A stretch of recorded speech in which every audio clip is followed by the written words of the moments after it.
예. 시편 119편 57절 64절입니다. 시편 119편 57절 64절이 오늘 나의 벗은 누구인가 합니다. 63절 말씀. 63절 말씀.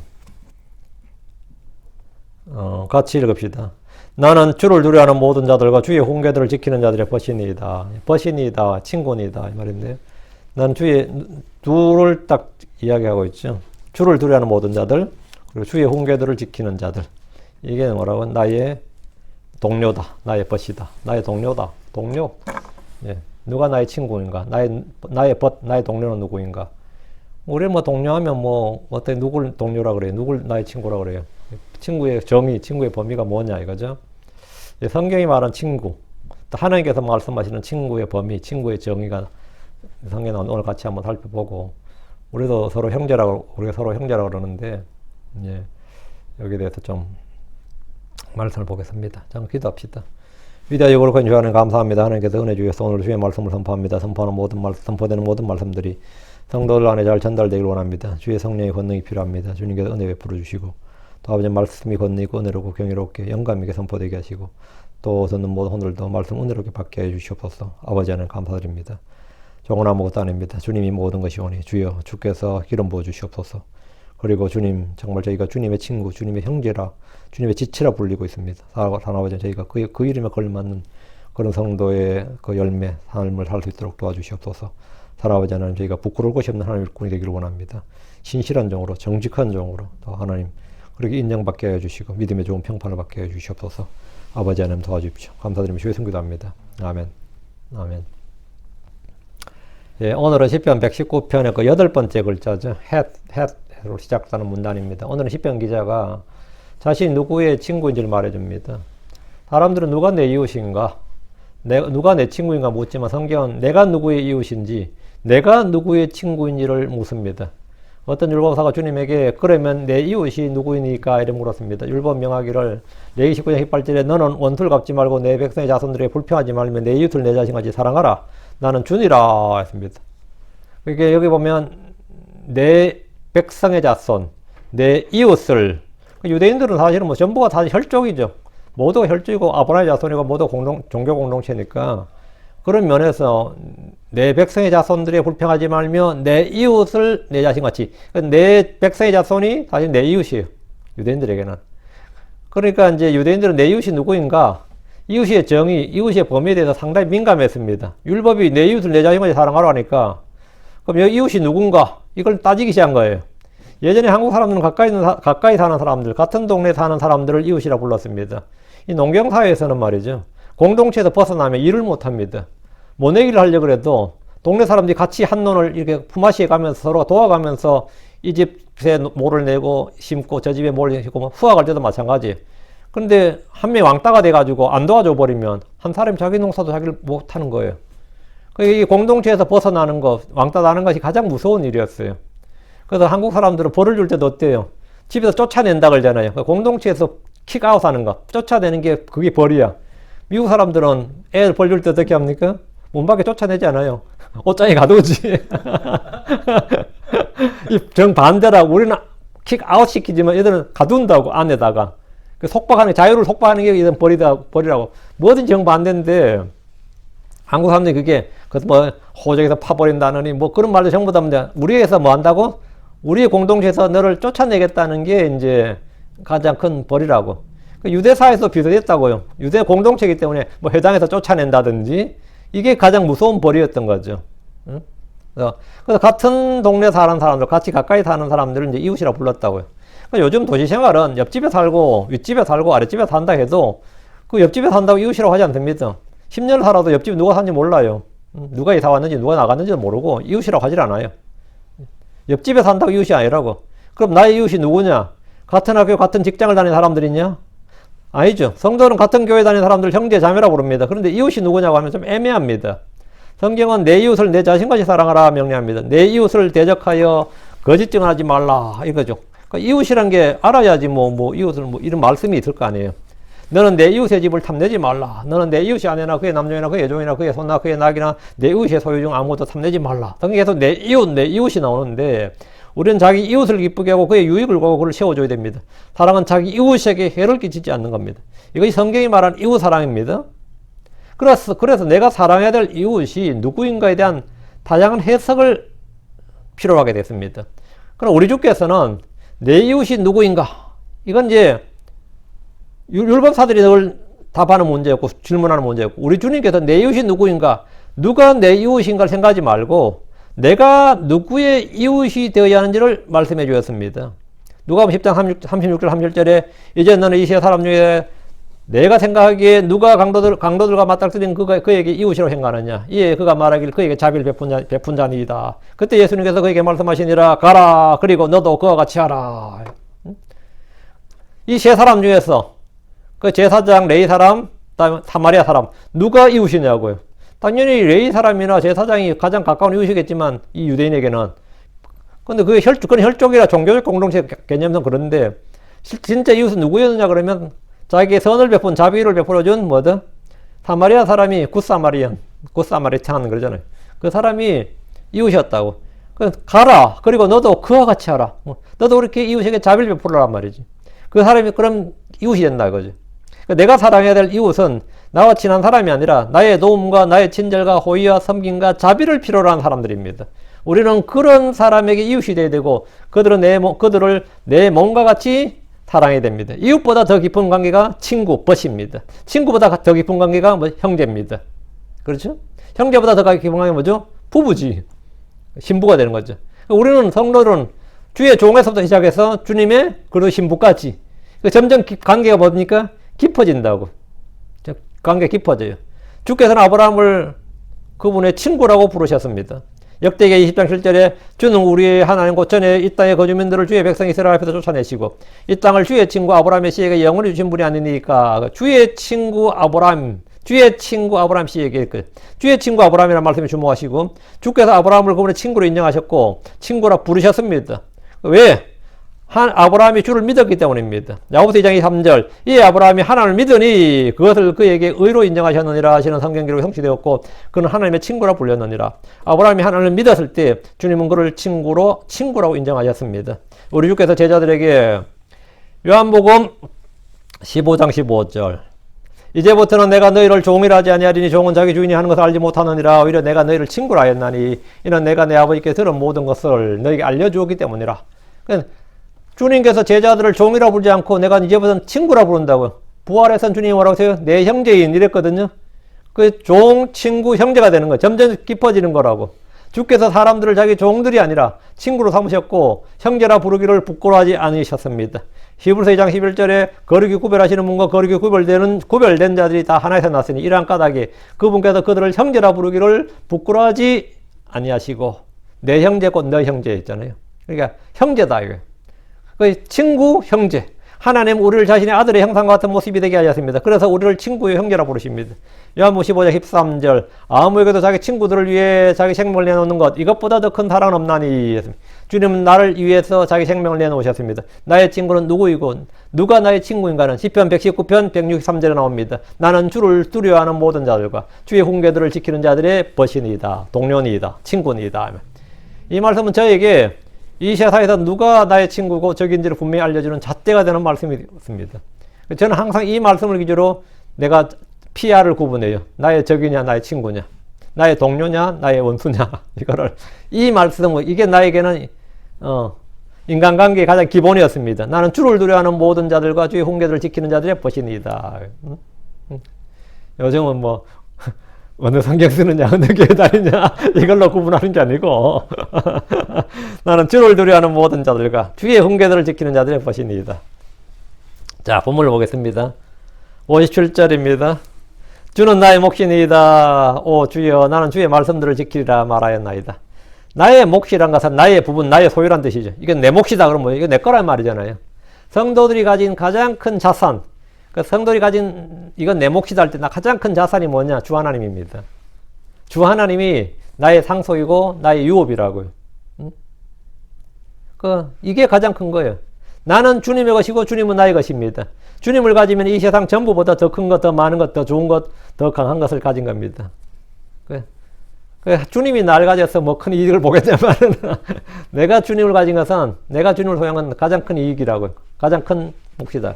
주는 나의 몫이니이다 오 주여. 이 말씀은 주는 나의 하나님이시고 나의 방패시고 나의 힘이시고 나의 요새시고 나의 피난처시고 나의 구원이시고 나의 모든 것이 되신다 이 말이죠. 나의 모든 것이 된다. 주님은 나의 몫이니이다. 그리스도를 얻으면 다 얻는 겁니다. 빌립보서 3장 8절에 참으로 확실히 모든 것을 손실로 여기면 그리스도 예수 내 줄을 아는 지식이 뛰어나기 때문이라 내가 그분을 위하여 모든 것에 손실을 입고 그것을 단지 똥으로 여기면 내가 그리스도를 얻고자 함이니라. 내가 그분을 위하여 모든 것을 손실 입고 그것들을 그동안 자랑했던 것들 내가 유대인이다 율법을 가졌다 뭐다 이런 가장 특권으로 생각했던 모든 것을 뭐라고 손실로 여겼다 똥으로 여겼다 이거예요. 왜? 내가 그리스도를 얻고자 함이니라. 내가 그리스도를 얻고자 함이니라. 나는 예수를 얻고자 하기에 예수를 얻고자 함이라. 사도 바울이 얻고자 했던 것은 그리스도였습니다. 그리스도를 얻으면 모든 걸 얻는 겁니다.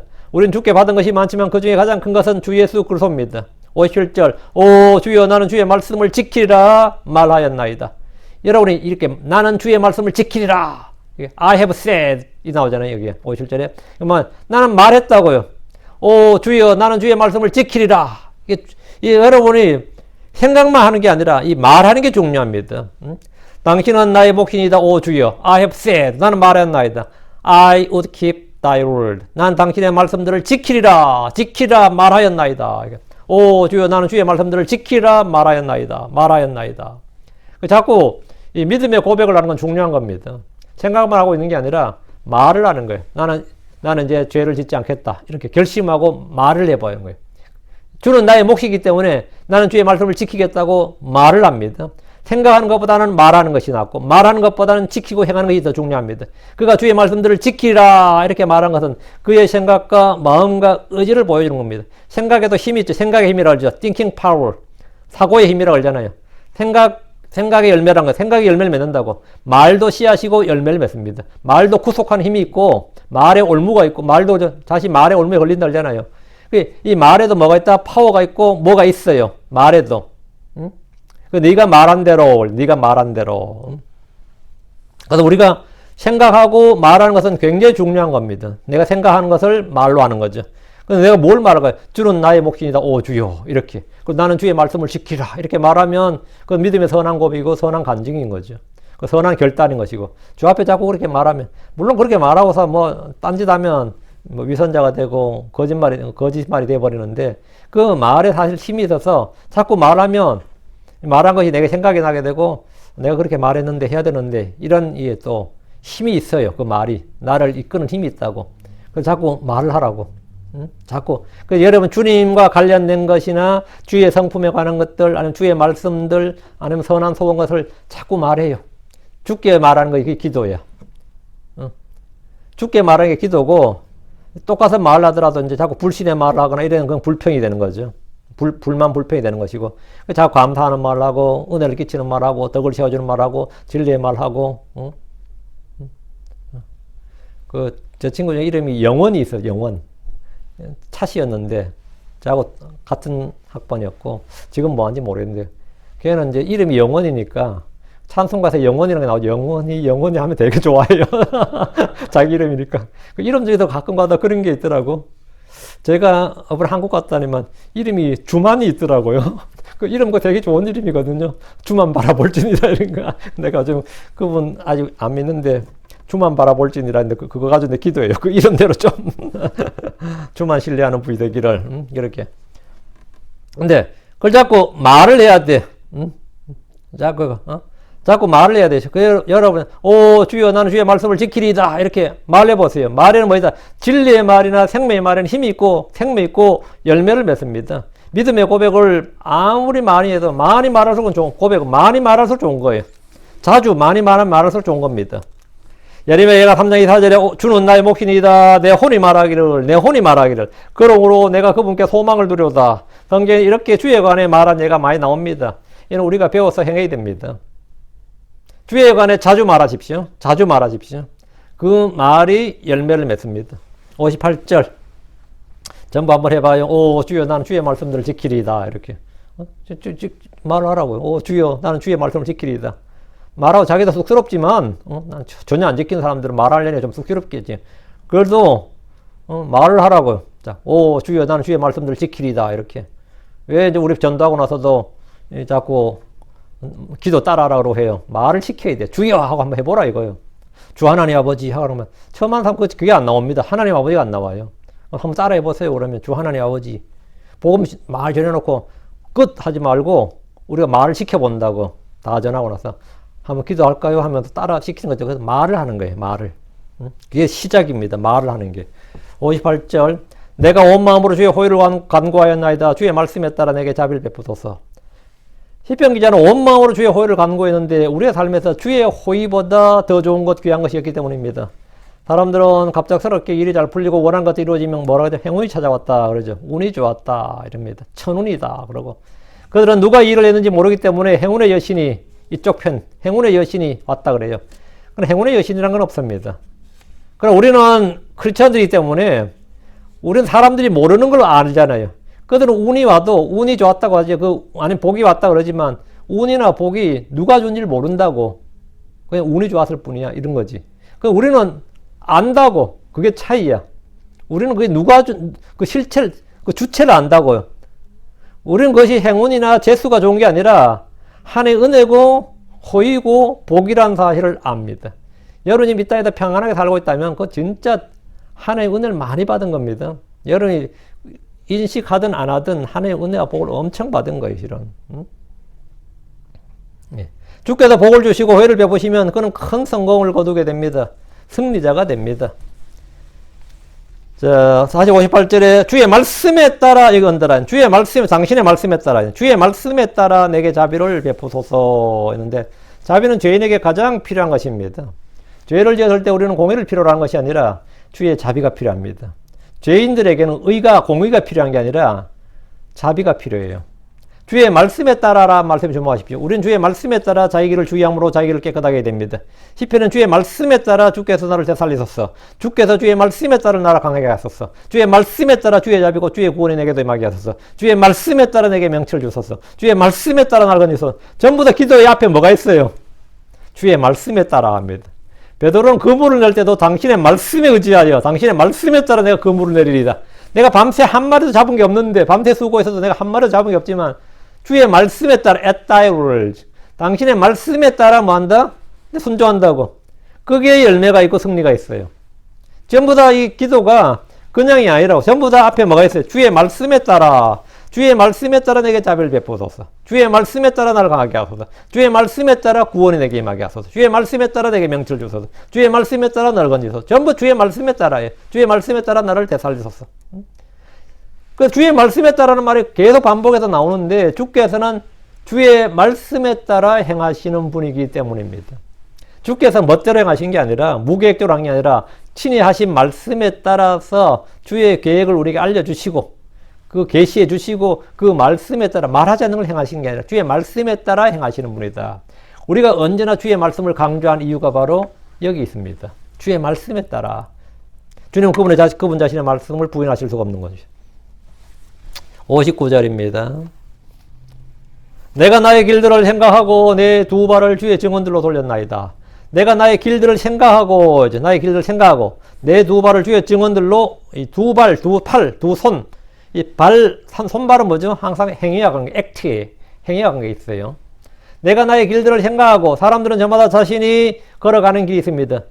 제 친구 중에 하나가 되게 신학교를 간다고 하면서 제가 고3 때 구원받았지만 전 그때는 믿음이 있거나 신학교 생각을 못했어요. 제 목사님이 나보고 신학교 가라고 권면을 했는데 아이고 신학교 뭐 상상도 그때 뭐 완전 초신자가 뭐 신학교에 갑자기 되게 신학교를 간다고 하면서 그 친구가 지금 연락 끊는지 모르겠지만 어쨌든 지금 목사 됐을 것 같아. 자기는 목회자의 길을 갈 것이다 이랬습니다. 목회자의 길을 간다. 우리 뭐 다 그런 말 씁니다. 목사란 직업을 갖는다 그렇게 말 안 해요. 목회의 길을 간다 그러지. 길을 간다 그러죠. 길을 갈 것이다 이렇게. 그럼 왜 그런 고생길을 가느냐 그렇게 말해요. 고생길, 고난의 길 등은 우리가 흔히 쓰는 말입니다. 평생 어떤 일을 하겠다고 할 때 그것을 인생의 길이라고 합니다. 은퇴하는 직장인들이 하는 말이 평생 나는 평생 이 길을 걸어왔다. 이렇게 하는 분들이 많습니다. 사람이 어떤 길을 걸었든지 그 끝은 다망입니다. 자, 그럼 나의 길들은 어떤 길입니까? 내가 걸어야 할 길은 진리의 길, 생명의 길이어야 됩니다. 화평의 길이고 주의 길이어야 됩니다. 주께서 우리가 걸어야 할 길을 알려주셨고 발자취를 남겨두셨습니다. 내가 지금 걷고 있는 길이 어떤 길인지 생각해 보십시오. 여러분 지금 사망의 길에 있다면, 죄의 길에 있다면, 아니면 탐욕의 길, 발람의 길에 있다면 말이죠. 아니면 우상숭배, 여로보암의 길에 있다면, 어떤 길이, 내가 어떤 길에 있느냐, 아니면 오류의 길에 있다면, 진리의 길로, 사망의 길에 있다면 내가 생명의 길로 옮겨야 되고, 어둠의 길에 있다면 빛의 길로. 그렇죠? 오류의 길에 있다면 진리의 길로 내 발걸음을 돌려야 됩니다. 내 두 발을 주의 증언들로 돌렸나이다. 주의 증언들은 십계명의 두 돌판에 기록된 글, 언약궤 앞에 둔 말씀들입니다. 우리는 하나님의 영감으로 주신 주의 말씀들이 있습니다. 주의 영감으로 주신 말씀들이 있다. 여러분 이게 어떤 건지 아세요? 우리 성경을 갖고 있다는 거. 내 두 발을 주의 증언들로 돌리는 것이 회개입니다. 몸의 지체들 중에 발은 언제나 실천과 행위를 말합니다. 마음의 생각과 입의 말로만 그치는 것이 아니라 발이 직접 움직이는 것이 회개의 열매입니다. 생각이 바뀌면 말이 바뀌게 되고 그 다음은 몸이 움직입니다. 발은 몸의 동작을 결정짓는 지체입니다. 걷든지 달리든지 발이 어디로 향하는지 보십시오. 부르심의 상을 향해서 표대를 향해 달리는 발, 믿음의 경주를 달리는 그 발, 화평의 복음을 듣고 화평의 복음을 들고 산을 넘는 그 발이 복이 있습니다. 내 두 발을 주의 증언으로 돌렸나이다. 난 그 길로 걷겠다 이거죠. 이 말씀의 인도함을 받아서 그 말씀의 그 길로 걷겠다 이거예요. 60절. 나는 서둘렀으며 주의 명령들을 지키려고 지체하지 아니하였나이다. 나는 서둘렀으며 즉각적인 반응을 말합니다. 서둘렀다. 즉각적인 순종이에요. 주의 말씀을 듣고 행하는데 미루지 않고 지체하지 않았다는 겁니다. 제자들은 모두 주의 부르심에 지체하지 않았습니다. 다시 한번 생각해 보겠다고 시간을 달라고 하지 않았습니다. 그들은 모두 주께서 부르실 때 즉각적으로 순종했습니다. 사도 바울도 즉각적으로 순종했고요. 혈과 육에 의논하지 않았다잖아요. 저도 이 목회할 때 누구하고 의논하지 않았습니다. 우리 목사님하고도 의논하지 않았고 심지어 우리 집사람하고도 의논하지 않았어요. 그냥 한다 이렇게. 혈과 육에 의논하지 않았다고. 부르심을 확신했을 때 그랬어요. 주의 명령을 들었을 때 우리는 내일로 내년으로 미루지 않아야 됩니다. 어떤 이는 자식들 다 키운 후에 은퇴한 후에 한번 믿어보겠다고 합니다. 지금 하던 일을 마치고 시간적 여유가 생기면 그때는 한번 생각해 보겠다고 하는 분들도 있습니다. 그러나 그들은 내일이 없을 수도 있고 노년이 없을 수도 있다는 사실은 전혀 생각하지 못합니다. 우리는 내일을 자랑할 수 없고 알 수 없습니다. 나는 서둘렀으며 무엇이든지 서두르면 실수가 자꾸 오류도 많습니다. 그래서 늘 차분하게 신중하게 냉정하게 오랫동안 생각해 본 후에 결정하라고 합니다. 그러나 주의 말씀, 주의 명령에는 언제나 서둘러야 됩니다. 지체하면 그만큼 손해예요. 그 지체된 순종은 불순종이에요 또. 지체하면 이 불순종이라고요. 이 주의 말씀에는 이 결단이 빠르면 빠를수록 좋은 겁니다. 순종이 빠르면 빠를수록 좋아요. 주를 믿는 일과 다른 일은 서두를수록 시간을 아끼는 것입니다. 나는 서둘렀으며 왜 서둘렀느냐? 우리의 남은 날들이 많지 않기 때문입니다. 주님 오심이 가깝기 때문입니다. 그래서 서둘러야 됩니다. 시편 기자는 뭘 서둘렀습니까? 60절. 주의 명령들을 지키려고 지체하지 아니하였나이다. 주의 명령들을 지키려고 지체하지 않았다고. 주의 명령들을 지키려고 서둘렀다 이 말입니다. 그는 좀 더 빠른 즉각적인 순종을 원했습니다. 그는 주의 명령들을 행하는데 지체하지 않았습니다. 롯은 주의 심판이 선포되었지만 소돔을 떠나지 않고 미적됐습니다. 지체하고 미적됐어요. 천사들이 그의 손을 잡고 끄집어낼 때까지 그는 소돔에 머물렀습니다. 골 때리는 거 아니죠. 내가 떠나지 않겠다는 게 아니라 이 말에 여기 짐도 정리해야 되고 정리할 게 많은데 지금 바로 심판이 임하면 불이 내리면 어떻게 되느냐. 물론 그 심판을 믿었어요. 롯은 믿지 않은 건 아니에요. 믿었어. 근데 하여튼 떠나지를 못하고 있었습니다. 베델에서 여로보암에게 주의 말씀을 전했던 하나님의 사람은 즉각적으로 떠나야 되는데 떠나다 말고 상수리나무 아래에 앉아버렸습니다. 가다가 그냥 상수리나무에서 앉아버렸어요. 너무 피곤해서 앉은 게 아닙니다. 그는 속히 그것을 떠나지 않고 뒤를 돌아본 겁니다. 누가 따라오는 사람 없나? 나를 인정해주는 사람이 없나? 나를 알아보고 하나님 사람 알아보고 나에게 좀 날 좀 칭찬해주고 높여줄 만한 사람 없나 말이. 그래가지고 어떻게 베델에서 오는 사람이 하나도 없어. 그리고 그냥 상수리나무에 앉아 있었던 거예요. 속히 그 자리를 떠나야 되는데 누가 자기를 알아봐주는 사람 없나 싶어서 찾아온 사람 없는지 별별 생각을 다 하면서 상수리나무 아래 앉아 기다리다 보니까 누가 오네? 응? 누가 와? 늙은 예언자의 종이 와가지고, 보낸 사람이 와가지고, 자기를 알아보고 오라는 거예요. 좋지, 뭐, 얼른 가지, 뭐. 응? 주의 말씀하고 정반대에 지금 메시지가 말이 들어오는데도 그냥 가잖아요. 그 사자에게 물려 죽었죠. 그러다가. 모든 일에 오래 참음과 인내가 필요하지만 주의 말씀을 듣는 일과 순종하는 일에는 서둘러야 됩니다. 서둘러야 돼요. 61절. 사악한 자들의 무리들이 나를 강탈하였나이다. 그러나 나는 주의 볼 잊지 아니하였나이다. 사악한 자들의 무리들이란 주를 알지 못하는 자들입니다. 이 세상은 악한 현 세상입니다. 마귀는 저 사악한 자라 불립니다. 마귀에 속한 자들 역시 사악한 자들입니다. 그의 직업이나 신분이 무엇이든 간에 그것이 의인과 사악한 자를 규정짓는 것이 아닙니다. 사람의 외모가 그 사람을 의인, 악한 자를 규정짓는 게 아니에요. 사람의 외모는 기준이 아닙니다. 의로운 자와 사악한 자를 구분하는 것은 오직 하나, 주 예수로의 믿음입니다. 주의 법을 지키는가 그렇지 않는가에 달려 있습니다. 이것은 어떤 사람들에게 매우 불합리하고 이상하게 들릴 수 있습니다. 예수를 믿지 않아도 선하고 양심적으로 사는 사람도 있고 예수님을 믿어도 악하게 사는 사람들이 있지 않느냐는 겁니다. 그런데 왜 예수님만 믿으면 구원이고 의롭다고 하느냐 할 수 있습니다. 하나님을 알되 하나님께 영광을 돌리지 않는 사람도 사악한 자이고 주를 알되 주를 두려워하지 않는 자도 사악한 거고 주의 말씀을 믿지만 그 말씀대로 행하지 않는 사람은 자기를 속이는 자고 위선자입니다. 성령을 따르지 않고 육신을 따르는 사람들은 육신에 속한 자고 불신자들보다 더 악한 짓도 합니다. 예수를 죽인 유대인들은 모두 유대교 열심인 자들이었지만 사악한 자들이었습니다. 스데반을 돌로 친 사람들은 모두 율법에 익숙한 사람들이었지만 사악한 자들이었습니다. 사악한 자들의 무리들이 나를 강탈했다고 한 대로 이들은 주 안에서 의롭게 살고자 하는 경건한 자들을 핍박하고 욕하고 강탈합니다. 이것은 이 땅에서 성도들이 겪는 현실입니다. 다시 16, 11절. 그러나 나는 주의 볼 잊지 아니하였나이다. 현실이 어떠하든지 관계없이 나를 강탈하든지 나를 죽이든지 날 감옥에 집어넣든지 뭐 나를 욕하든지 저주하든지 그 관계없이 현실이 어떠하든지 관계없이 나의 길 나의 뜻은 정해져 있습니다. 그러나 나는 이 말씀대로 나는 계속해서 주의 말씀 안에 가고 주의 법을 잊지 않습니다. 주의 말씀을 마음에 감추어두고 쌓아두고 있기 때문입니다. 주의 법을 잊지 않았다고 할 때 나는 주의 법을 잊지 아니하였나이다. 잊지 않았다 할 때 잊다. 이 forget이란 단어예요. forget 이 뭐냐? 이것은 단지 기억에 대한 문제가 아닙니다. 우리말에 있다 그러면 깜빡 잊었다. 오래돼서 기억이 나지 않는다. 생각이 나지 않는다. 전에는 알았는데 지금 잘 모르겠다. 이런 의미로 사용됩니다. 영어에서 있다라고 하면 이런 의미보다는 무시하다, 멸시하다, 신경 쓰지 않는다는 말입니다.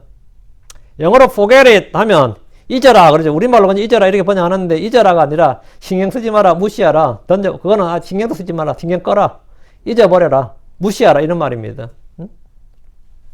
내가 주의 법을 잊지 않았다는 것은 기억력을 논하는 것이 아니라 그의 말씀을 무시하거나 멸시하지 않고 언제나 신경을 썼고 주의했고 존중했다는 겁니다. 그게 나는 주의 법을 잊지 아니하였나이다. 언제나 주의 말씀을 기억하고 그걸 깊이 생각하고 그 말씀을 내가 지키고 이게 나는 주의 법을 잊지 아니하였나이다 이 말이에요. 그 말씀을 언제나 주의했고 존중했다. 62절. 주의 의로운 판단들로 인하여 내가 한밤중에 일어나 주께 감사를 드리리이다. 우리는 판단이란 말 앞에 정확한 판단, 좋은 판단, 신속한 판단, 뭐 잘못된 판단 이런 게 일반 용례로 쓰이는 말입니다. 의로운 판단 같은 말을 일상에서 잘 사용하지 않습니다. 난 의로운 판단을 했다. 그러면 정확한 판단을 했다. 뭐 이런 거는 있죠. 정확한 판단을 했어. 난 양심에 따라 판단했다. 뭐 이런 것도 있고요. 재판에서 현명한 판단을 내려주신 재판부와 같은 말을 하기도 하고요. 현명한 판단을 내려주신 재판부에 감사합니다. 이런 식으로 말을 하기도 하고. 성경은 의로운 판단이라는 말씀이 굉장히 많이 나옵니다. 의로운 판단. 주의 말씀이 의로운 법규요, 의로운 판단이요, 의의 말씀이기 때문입니다. 히브리서에는 의의 말씀은 단단한 고개 같아서 장사한 자들이 그것을 사용해서 선악을 판단한다고 합니다. 히브리서 5장 13, 14절. 젖을 사용하는 자마다 갓난한 힘으로 의의 말씀에 능숙하지 못하니라. 그러나 단단한 음식은 장사한 자들에 속하나니 곧 그들은 그것을 사용하여 자기들의 감각들을 단련시킴으로 그 선과 악을 분별하느니라. 여기 보면 의의 말씀에 능숙하지 못하니라. 의의 말씀이 나오죠. 그러나 단단한 음식은 의의 말씀은 장사한 자들에 속하나니 곧 그들은 그것을 사용하여 의의 말씀을 사용하여 의의 말씀이 뭐냐? 의의 의로운 판단이라 말이죠. 그러니까 자기 감각을 단련시켜서 선과 악을 분별한다고요. 주의 말씀이 판단의 법도고 의의 말씀이기 때문에 이것으로 선과 악을 분별하면 됩니다. 여러분 무엇이 옳은지 그런지 어떻게 합니까? 감으로 안다. 그건 아니죠. 감으로 안다 그러면 안 되고 경험으로 안다. 그게 좀 감으로 하는 것은 좀 낫겠지만 그건 확률에 관한 거죠. 경험으로 하는 건 확률에 관한 것이고요. 내가 오래 살아보니까 경험적으로 그렇다. 어떤 촉이 좋다. 그런 사람도 있고요. 뭘로 판단하냐? 우리는 그렇게 판단하고, 의로운 판단으로 판단하라. 의로운 판단으로 판단하라. 의로운 말씀으로, 그 의의 말씀으로, 그걸 사용해서, 그 말씀을 사용해서 자기 감각들을 단련시킴으로 선과학을 분별해야 된다. 그 판단해야 된다. 이 말이죠. 오늘 많은 크리스천들의 고뇌 중에 하나가 뭐냐면, 이것이 하나님 뜻인지 아닌지 모르겠다는 거예요. 나 하나님 뜻을 행하고 싶은데, 이게 과연 하나님 뜻일까? 이렇게 이제 고민하는 거죠. 잘 모르겠다. 이 말이죠. 이거 영적인 것인지 모르겠다. 지금 내가 하는 게 제대로 판단한 것인지 모르겠다. 이 모르겠다는 게 사실 사람 미치게 하는 거거든요. 잘 모르겠다 이거요. 모르겠다는 말은 뭐죠? 마음에 원칙과 기준이 없다는 말입니다. 그 말 자체가. 내 마음에 원칙과 기준이 없다 이 말이에요. 의로운 판단이 없다 이 말입니다. 여자가 뱀에게 속았던 것도 그녀의 마음속에 주의 말씀이란 절대 기준이 없었기 때문입니다. 절대 기준이 들은 건 있는데 그래서 안 믿었어요. 하나님의 말씀보다 마귀의 말이 옳을 수 있다고 생각했고 그렇게 판단했기 때문에 죄를 지었습니다. 하나님께서 하신 말씀이 있긴 한데 나도 들은 게 있긴 한데 아담에게 들었겠지. 하나님의 말씀을 들은 게 있긴 한데 거짓말일 수도 있어. 그죠? 하나님께서 우리한테 거짓말 쳤을 수도 있어. 이런 거 의심이잖아요. 하나님의 말씀에 대한 불신과 의심. 그리고 다른 말을 이제 받아들인 거죠. 그러니까 뭐가 옳은지 도무지 모르겠네. 이쪽에서 이렇게 말하고 저쪽에서 저렇게 말하고. 이쪽이 누구냐고요. 이쪽인지 저쪽인지 중요한 게 아니라 하나님 하신 말씀이 절대 진리라고. 하나님 말씀이 절대 진리라고. 성경이 이렇게 돼 있는데 학교에서 이렇게 가르치고 성경이 이렇게 돼 있는데 전문가도 이렇게 말하고 성경이 이렇게 돼 있는데 다른 종교에서 이렇게 말하고 성경이 이렇게 돼 있는데 목사도 이렇게 말하고 성경이 이렇게 돼 있는데 누구 이렇게 말하고.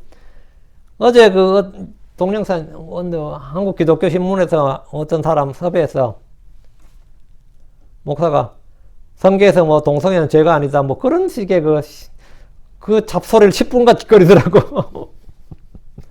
아 진짜 어이가 없대요.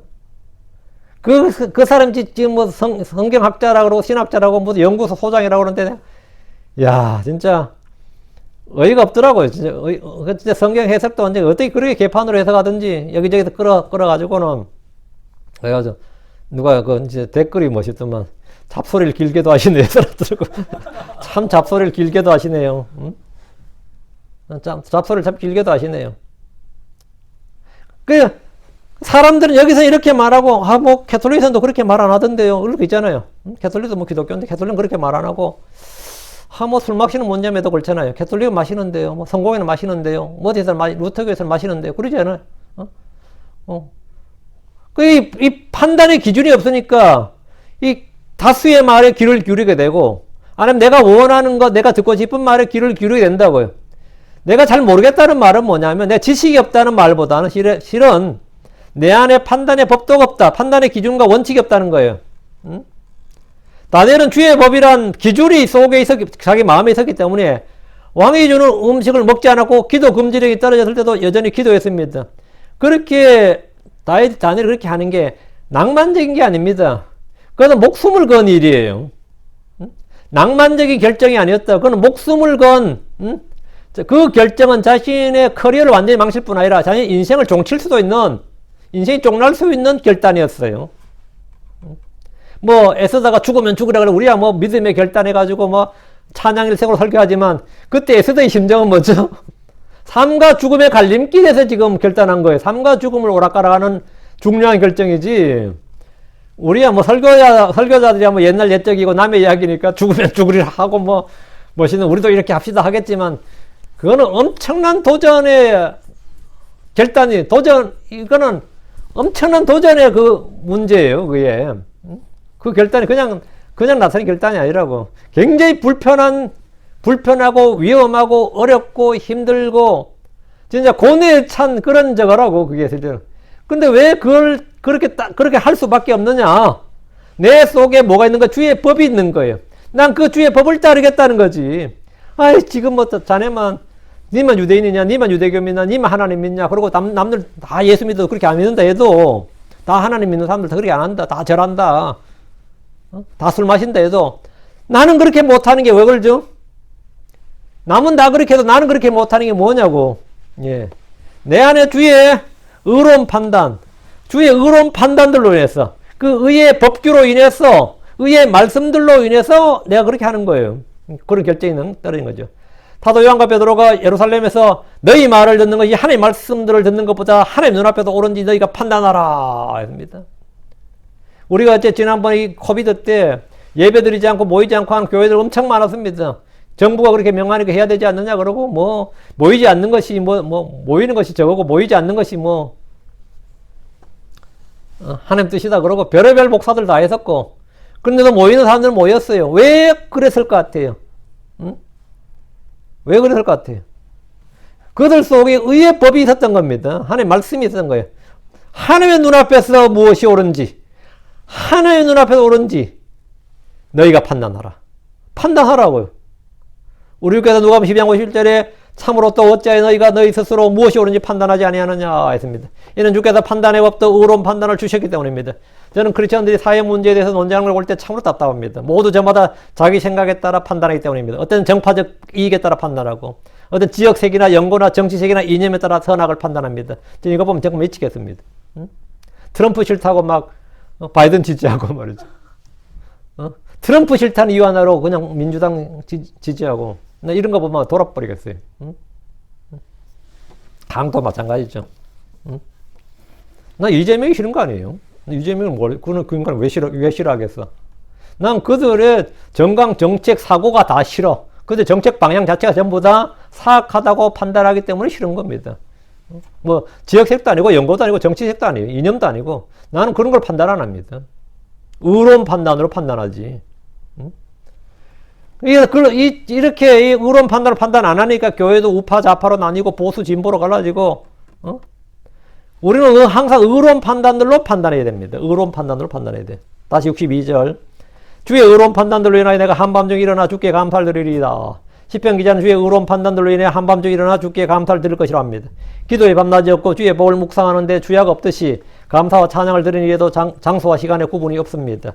주의 의로운 판단들로 인하여 우리는 주의 계시의 말씀, 의로운 판단들이기 때문에 어떤 일에 대해서 철학적인 고민을 할 필요가 전혀 없습니다. 이거 엄청난 말입니다. 여러분이 성경을 가졌다는 게 어떤 건지 아세요? 의로운 판단을 가졌다고, 계시의 말씀을 가졌다고, 계시의 말씀을 받았다. 내가 계시의 말씀을 가졌다는 것은 나는 개똥 철학자에서 벗어났다는 뜻입니다. 모든 사람들은 다 철학적 사고를 합니다.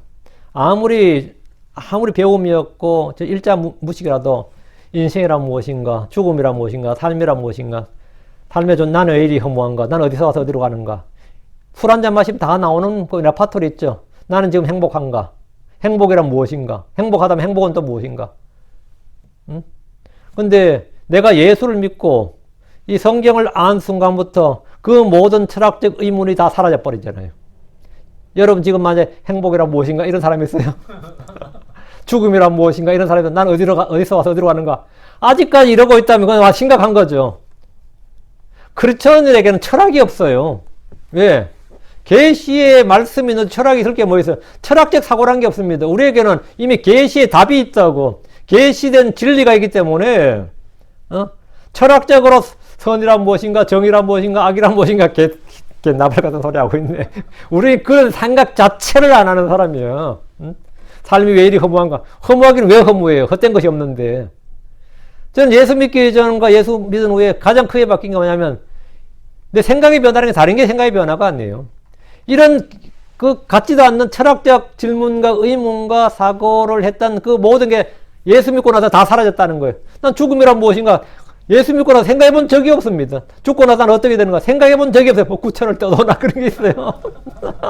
전생이었다 그런 게 있냐? 없어요. 그런 생각 자체를 안 한다고. 예수 믿으면 할 일이 없어요. 행복이란 무엇인가? 복이란 무엇인가? 행운이란 그런 거 해요? 크리스천이 되면 그런 말 자체, 그런 사고 자체가 없어져요. 아직까지도 그런 철학적 고민을 하고 있다면 여러분이 심각한 겁니다. 이미 계시의 답변이 있는데 무엇 철학적 고민을 하냐고. 행복이 뭐냐, 죽음이 뭐냐, 삶이란 무엇이냐, 이런 생각 합니까? 죽은 후에 우리는 어떻게 되는가, 삶의 목적은 무엇인가, 난 어디서 와서 어디로 가는가. 이런 철학의 주제에 대해서 크리스천들은 1도 고민하지 않습니다. 전혀 고민하지 않는 사람들이라고. 왜? 여기에 대해 답을 다 얻은 사람들이 뭔 고민할 일이 있어요. 사람은 무엇인가? 사람은 악한가 선한가? 별 미친 소리지. 성도들에게는 그런 질문 고민 그건 몰라, 답을? 응? 그 진짜 그거 모르는 거예요? 예수 믿는다면 그걸 모른다는 게 말이 되냐고. 예수 믿는데. 성경을 공부하는데 사람이 타고나면 선한지 악한지를 몰라. 응? 내 육신이 선한지 악한지를 모르냐고. 내가 영과 혼과 육이 있는지 모르냐고. 다 안다고요. 예수 믿으면 왜? 내가 과학적 지식으로 실험으로 관찰로 안 게 아니고 경험적으로 안 게 아니라 계시의 진리의 말씀으로 아는 거예요. 예수 믿으면 뭐 불교니 유교니 뭐 이야기하는 거 전부 다 그 개소리라는 걸 다 압니다. 그쪽이 좀 더 매력적이다. 미친 소리 하고 있네. 그런 거 없어요. 계시의 답변, 그건 진짜 반딧불과 태양의 차이지. 이 성경과 유교 경전, 성경과 불경, 성경과 뭐 힌두교 경전, 이거는 진짜 반딧불과 태양의 차이예요. 촛불과 반딧불 차이가 아니라 반딧불과 태양의 차이라고. 거기서 조그만 빛이 있는지 몰라도 이 성경의 진리가 비추어지는 이 빛은 뭐 이 생명의 빛, 사람들의 빛, 세상의 빛, 이건 뭐 비교할 수 있는 게 아니라고요. 그거는. 여러분 예수 믿고 나서 생각의 변화가 있었어요, 없었어요? 없어요? 사실은 자세히 한번 생각해 보세요. 여러분 속에 허무의 모든 그 사고가 다 사라졌다고. 빛이 임하면서 그 죽음과 허무와 그 인생의 모든 그 제 생각들이 다 사라졌다. 육신한 생각들이 다 사라졌다고요. 근데 목사 많이 안 사라졌습니다. 그런데 할 말이 없는데 그 사람은 아직 지금 성경도 모르는 거, 하나님도 성경도 모르는 거예요. 하나님을 알고 성경을 안다는 것은 철학이란 이 철학적 사고방식, 철학적 사고체계 시스템에서 완전히 벗어난 겁니다. 이 세상의 초등학문에서 세상 유치한 논리에서 완전히 벗어난 사람들이에요. 우리 뭐 삼세이니, 구체이니, 인연이니, 카르마니 이런 건 크리스천들이 그냥 완전히 놀고 있네지. 그거는 아무것도 아닌 거예요. 철학은 선과 악에 대해서 엄청 고민하지만 우리는 선악을 분별할 수 있는 뭐가 있다?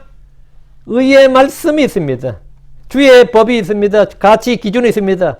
얼마 전 한국에서 베스트셀러로 등극한 책 중에 하나가 이 하버드의 뭐 샌들 교수, 마이클 샌들인가? 교수가 정의란 무엇인가 200만 부 팔렸어요. 한국에서.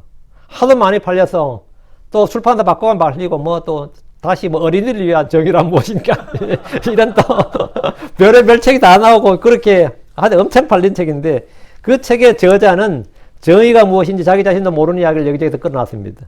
저도 그 책을 사서 읽어보려고 하다가 이제 인터넷에 검색을 해서 쫙 이제 목차하고 쫙 봤는데 그 목차만 읽고 그냥 끝났어요. 왜? 지도 모르는 이야기야. 우리는 의가 무엇인지 정의가 무엇인지 압니다. 그 사람 정의란 무엇인가 질문만 던졌을 뿐이지 답이 적혀 있는 게 아니에요. 우리는 의가 뭔지 공의가 뭔지 안다고, 정의가 뭔지, justification이 뭔지 안다고, 우리는 어떻게 justified, 의롭게 되는지 알아요. 주 예수를 속아 하나님 의고 주 예수를 믿는 것이 의롭게 되는 겁니다. 주의 말씀을 향할 때 그 사람은 뭐가 된다? He is justified. 그는 그의 믿음을 행할 때 믿음의 행위로 의롭게 된다고요. 그게 justified. 주의 의로운 판단들로 인해 우리는 고민할 시간이 없고 순종하면 됩니다. 고민할 필요도 없고 고민할 시간에 순종하면 됩니다. 이런 이야기를 좀 잘 알아들었으면 좋겠네요. 63절입니다. 나는 주를 두려워하는 모든 자들과 주의 훈계를 지키는 자들의 벗이니이다. 이곳은 나는 누구의 벗인가 이 주제를 다룹니다. 이곳 속담에 사람은 끼리끼리 모인다고 합니다. 이것은 동서양에 모두 있는 속담입니다. 유유상종이니 뭐 깃털이 같은 새가 함께 모인다든지 그 친구를 보면 그 사람을 알 수 있다 이런 말들인데 술을 좋아하면 술 친구가 많습니다. 게임을 좋아하면 그런 친구를 사게 됩니다. 사람들은 비슷한 취향을 가진 사람들끼리 쉽게 친해지기 때문에 친구가 됩니다. 우리 주 예수님은 세리들과 죄인들의 친구라 불렸습니다. 그분께서는 제자들을 나의 친구들, 나의 형제들이라고 하셨습니다. 그럼 나의 친구는 누구이고 나는 누구의 친구인가 생각해 보십시오. 나는 주를 두려워하는 모든 자들의 친구입니다. 나는 주의 훈계들을 지키는 자들의 벗입니다. 저는 주의 원수들을 나의 친구로 삼고 싶지 않습니다. 세상과 친구가 되면 하나의 원수가 됩니다. 그렇다면 세상과 친구가 된 자들은 나의 친구가 될 수 없습니다. 우리는 주께서 사랑하시는 것을 사랑하고 주께서 미워하는 자들을 미워하는 것을 미워해야 됩니다.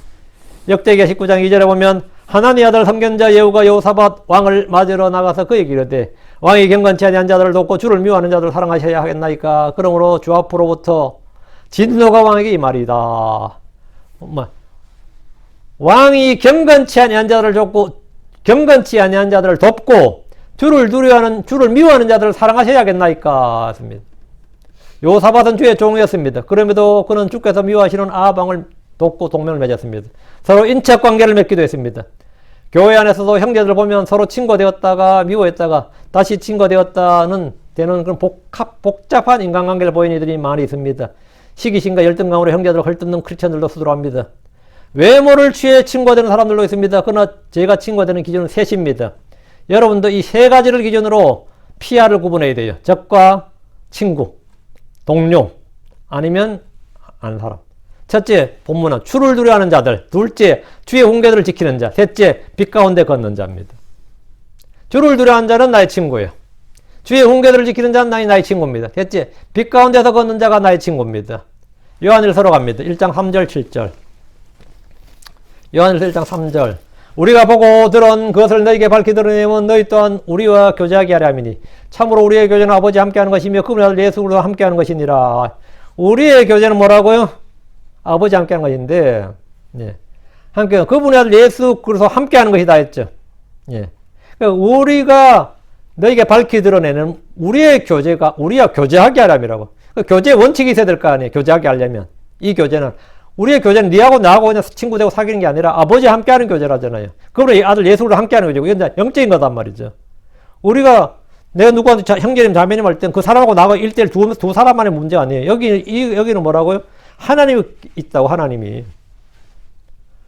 어둠 속에서 행하는 사람들은 자기 이름도 들어대지 못하고 익명으로 욕을 해야 됩니다. 요즘 댓글 보면 말이죠. 인터넷에 댓글 창 보면 어때요? 그 익명이기 때문에 다들 그렇게 욕을 잘해야 되잖아요. 응? 걔들도 왜 철조망 사이에서는 서로 짓잖아. 철조망 걷어줘 보세요. 가만히 있잖아요. 응? 막상 만나면 아무 말도 못 하는데 익명에서는 뭐 어둠 속에서는 뭐 그냥 쌍욕을 다 해야 되죠. 왜 어둠 속에서는 그래 욕을 해야 되느냐? 그 사람도 자신의 행위를 빛 가운데 드러낼 수 없음을 스스로 알기 때문입니다. 자기도 어둠 속에서 익명으로는 할 수 있지만 실명으로 못한다는 걸 자기도 알아요. 그런 행위는 악하고 어둠에 속한 것인 것을 자기 양심도 알고 자기 생각도 알기 때문에 드러내지를 못합니다. 그러나 의를 행하는 자는 스스로 빛 가운데 나와서 드러내려고 합니다. 어둠과 빛은 교제할 수 없습니다. 하나님의 성전과 우상, 그리스도와 벨리알은 교제할 수가 없습니다.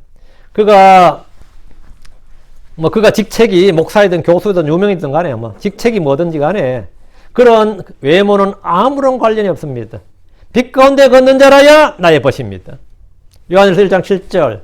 우리가 보고 들은 것을 너희에게 밝히 드러내면 너희 또한 우리와 교제하게 하려미니 우리와 교제하게 하려미니 참으로 우리의 교제는 아버지 함께하는 것이며 그분의 아들 예수 그리스도와 함께하는 것이니라. 잠깐 요한일서 7절이 잠깐 내가 잘못 읽은 것 같은데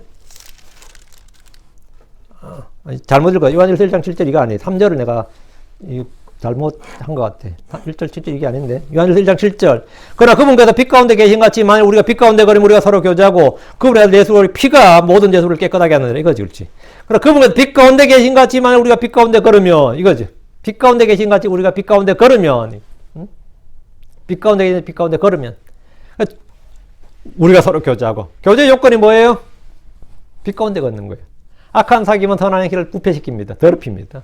그러니까 빛 가운데 걷는 게 뭐야? 친구의 요건이다. 주를 두려워하는 자, 주의 훈계를 지키는 자, 빛 가운데 걷는 자예요. 이게 저하고 사귀려면 이 세 가지가 돼야 돼. 이 세 가지가 안 되면 나하고 친구는 못 돼. 그냥 아는 사이는 상관없는데 나의 친구는 아니지. 누가 나의 친구라 그러면 좀 곤란하지. 저도 예전에 학교 친구 뭐 그런 건 있죠. 학교 친구 그런 말 하지만 친구는 아니지 사실은. 자, 64절입니다. 다시 가서 시편 119편 64절.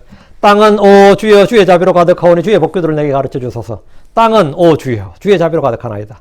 이 세상은 악하고 패역하고 음란하고 비뚤어진 세대임에도 시편 기자는 주의 자비로 가득하다고 합니다. 이것은 심판이 속히 임하지 않는 주의 오래 참으심을 찬양한 것입니다. 노아의 날과 같고 롯의 날 같은 이 세대에 그때에 임한 그런 심판이 임하지 않는 것은 우리가 그들보다 그 시대의 그 사람들보다 더 의롭기 때문이 아닙니다. 우리가 그들보다 더 선하기 때문이 아닙니다. 지금 뉴욕이나 LA나 한국의 서울이나 어디나 이 소돔의 사람들보다 조금 더 의롭지 않습니다. 소돔 사람이 좀 억울할 거야. 우리는 불로 내려치고 왜 서울 사람들은 놔두냐 이런 생각이 안 들겠어요? 응? 서울에 이태원은 왜 놔두냐 말이야. 응? 그 지금 은혜 때라서 그래. 지금은 구원의 날이라서 그래요. 지금은. 우리가 그들보다 더 선하고 의롭기 때문에 그런 게 아니에요. 지금은 어느 시대보다 더 악합니다. 그런데 멸망하지 않았습니다. 주의 오래 참으신가 자비 때문입니다. 그래서 땅이 주의 자비로 가득하다고 합니다. 주의 법규를 내게 가르쳐 주소서. 주의 법을 행하려면 배워야 됩니다. 가르쳐 주소서. 이건 중요한 기도예요. 주께서는 제사장들에게 주의 법을 가르치도록 하셨습니다. 통치자들을 목자로 주셔서 주의 법을 가르치고 재판하도록 하셨습니다. 신약에서는 교회에 감독들을 주셔서 목자와 교사로서 먹이고 감독하도록 하셨습니다. 이게 뭐냐? 주님께서 하신 일이죠. 주의 법규들을 내게 가르쳐 주셔서. 그래서 하나님께서 누군가에 뭘 가르칠 때는 항상 하나님이 세우신 사람이 있습니다. 주님께서 엘리 시대에 엘리 끝날 때 사무엘을 세우시고, 사울이 하니까 다음 다윗을 세우시고, 이렇게. 주님께서 이 시대에 맞춰 이렇게 목자들을 주시는 거죠. 왜 가르치라고. 주의 법규들을 내게 가르쳐 주소서 하면 주님께서는 당연히 가르쳐 주십니다. 그래서 주님께서 누군가를 만나게 해주실 겁니다. 저도 성경을 좀 알고 싶습니다. 가르쳐 주십시오. 해가지고 간절히 기도했어요. 그래서 저는 그래서 성경을 배웠습니다. 성경을 가르치는 사람을 만났어요. 우리를 가르치는 것은 사람들 외에도 또 있어요. 사람들만 우리를 가르치는 건 아니죠. 삶에서 겪는 많은 일들이 우리를 가르칩니다. 이건 또 엄청난 스승이지. 이걸 이제 고난의 스승이라 그러는데. 고난의 스승이라 그러는데 이건 내일 할 겁니다. 특히 고난 우리에게 주의 법을 배우도록 하는데 내일 이 시편 119 내일이 뭐냐면 고난의 유익이에요. 내가 고난 받기 전에는 이거거든요. 길을 잃었사오나. 내가 고난 받기 전에는 뭐 이게 나오기 때문에 내일 고난의 유익에 대해서 내일 11시에 계속 하겠습니다. 오늘은 여기까지. 주의 법규를 내게 가르쳐 주소서 했는데 성경교사가 있고 목자가 있고 다음에 이제 또 하나님께서 이 땅에 우리에게 주시는 고난의 풀무, 고난의 영광로, 다양한 시험들, 징계 뭐 이런 것도 있고 뭐 많이 있죠. 이건 내일 다루도록 하겠습니다. 고난의 유익에 대해서는. 기도하겠습니다. 위대하고 거룩하신 주 하나님 감사합니다. 하나님께서 은혜 주셔서 오늘 주의 말씀을 선포했습니다. 선포된 모든 말씀들이 성도들의 은혜로 전달되고 또 잘 받아서 마음에 간직하기를 원하옵고 모든 성도들이 하나님의 말씀을 잘 배우고 익히게 하여 주시옵소서. 그리고 정말 이 말씀, 이 법에 따라 의의 법에 따라 판단하고 생각할 수 있도록 해주시고 행동할 수 있도록 해주시옵소서. 세상이 어떻게 돌아가든지 사람들이 나에 대해서 나를 어떻게 말하든지 내 마음속에 주의 법이 있고 그 법을 따라 행할 수 있는 그런 담력, 용기, 힘을 주시길 간구하옵고 그로 인해서 저희가 겪는 모든 일들을 또 이길 수 있는 힘, 그런 고난을 기뻐할 수 있는 또 그런 성도들이도록 인도해 주시옵소서. 고난해 주는 또 유익이 있을 줄 압니다. 또 이것은 내일 계속해서 말씀을 전할 터인데 하나님의 아버지 이 말씀을 듣는 모든 혼들을 복 주시옵소서. 조금에도 은혜를 주십시오. 그래서 주의 영이 충만하고 주의 은혜가 서로가 서로에게 넘치게 되는 시간이 되기를 원합니다. 감사드리며 주의 승기도 합니다. 아멘.